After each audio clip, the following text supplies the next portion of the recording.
चिराग को ही अपनी सारी मेहनत पर पानी फिरता हुआ नजर आ रहा था।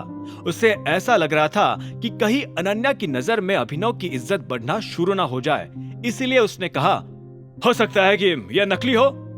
यह सुनते ही अभिनव तेजी से चिराग की तरफ पलट गया। उसे ये बात सुनकर बहुत बुरा लग रहा था।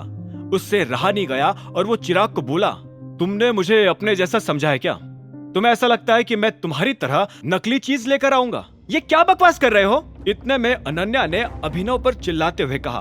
वो चिराग के बचाव में आकर खड़ी हो गई। उसे देखकर अभिनव ने मुस्कुराते हुए कहा, तुम्हें क्या लगता है कि ये जो प्योर रीनास डायमंड तुम पहनकर घूम रही हो, ये असली है? अभिनव के मुंह से ये इल्जाम सुनते ही चिराग की आंखें फट गई। उसे समझ नहीं आ रहा था कि अभिनव को ये कैसे पता चला। तुम्हारी हिम्मत कैसे हुई मेरे बारे में इस तरह की बातें करने की? चिराग भी अभिनव पर चिल्लाया और साथ ही ये दिखावा करने लगा कि उसे पता ही नहीं कि अभिनव किस बारे में बात कर रहा था। अभिनव भी बराबर चिल्लाया और बोला, मेरे सामने ये सब ड्रामा करने की जरूरत नहीं है, समझे? ये रिंग नकली नहीं तो और क्या है? Shut up! मुझे तो समझ नहीं आ रहा कि तुम चिराग को अपने जैसा कैसे समझ सकते हो? शर्मिला ने चिराग के बचाव में आते हुए कहा। इतने में चित्रा भी मैदान में कूदी और अभिनव पर हमला करते हुए बोली, हाँ, चिराग इतना अमीर तो है ही कि प्योर रीनास डायमंड अनन्या के लिए खरीद सके।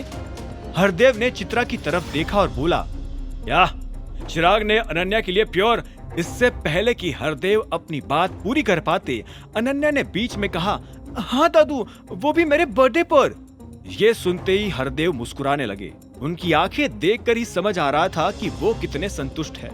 अगर चिराग अनन्या को 50 करोड़ का तोहफा दे सकता है तो वो सच में बहुत अमीर होगा। हरदेव अनन्या के लिए कब से ऐसा ही तो लड़का ढूंढ रहे थे, लेकिन वो तो उनकी किस्मत खराब थी जो उनके पल्ले अभिनव पड़ गया। मैं ये इंसल्ट टॉलरेट नहीं करूंगा। चिराग अचानक से किसी बम की तरफ फटते हुए बोला। अभिनव अभी भी उसे देख रहा था।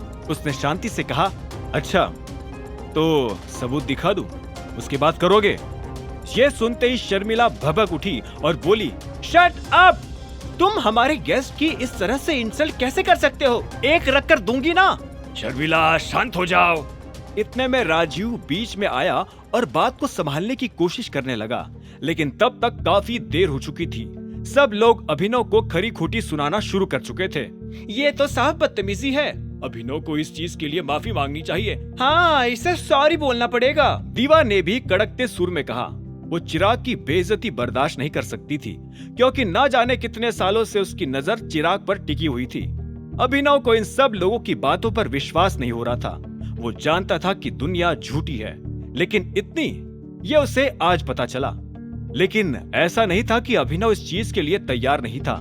वो जानता था कि ऐसा कुछ हो सकता था और उस वक्त उसे माफी ना मांगना पड़े, उसके लिए अभिनव पहले ही तैयार हो रहा था।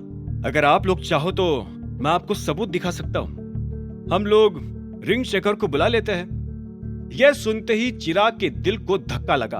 उसे पता था कि अगर रिंग शेकर आ गया तो वो रंगे हाथों पकड़ा जाएगा। अचानक से चिराग के हथेली में पसीना आने लगा था। तभी हरदेव ने कहा, ठीक है, सब शांत हो जाओ।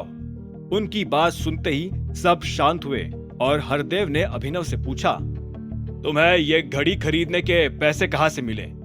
ये सवाल सुनते ही पहले तो चिराग शांत हुआ और उसके बाद अभिनव ने जवाब में कहा, मेरी लॉटरी लगी थी। लॉटरी? ये सुनते ही दिवा और बाकी लड़कियां मुंह फाड़ फाड़ कर हंसने लगी। अभिनव ने उन्हें देखा और हाँ में सिर हिलाते हुए कहा, मैं सच कह रहा हूँ, मेरी लॉटरी लगी थी और उससे मैंने घड़ी खरीदी। तभी सनी बीच में बोला, एक मिनट मेरे प्यारे जीजा, ये बात सही है कि तुम्हें लॉटरी लगी और उससे तुमने ये नकली घड़ी खरीदी?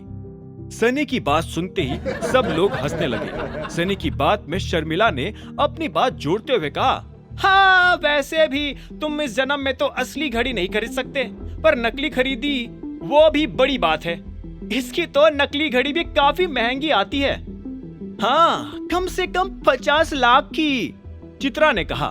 तभी सनी ने फिर से अभिनव की हालत खराब करने के लिए कहा, लेकिन तुम्हारी हिम्मत कैसे हुई नकली घड़ी लाने की? इतना कहते ही सनी हरदेव की तरफ बढ़ा और बोला, लाओ, मैं अभी इसे गटर में फेंक आता हूँ। और उसने हरदेव से घड़ी लेकर वहां खड़ी एक नौकरानी को थमा दी। ये देखकर अभिनव को गुस्सा आ गया। चिराग का रोम रोम खिल उठा था। आगे की कहानी जानने के लिए देखें अगला एपिसोड सिर्फ पॉकेट एफएम के यूट्यूब चैनल पर, और द रिटर्न ऑफ टाइगर के सारे एपिसोड्स को सुनने के लिए डिस्क्रिप्शन में दी लिंक से डाउनलोड करें पॉकेट एफएम ऐप।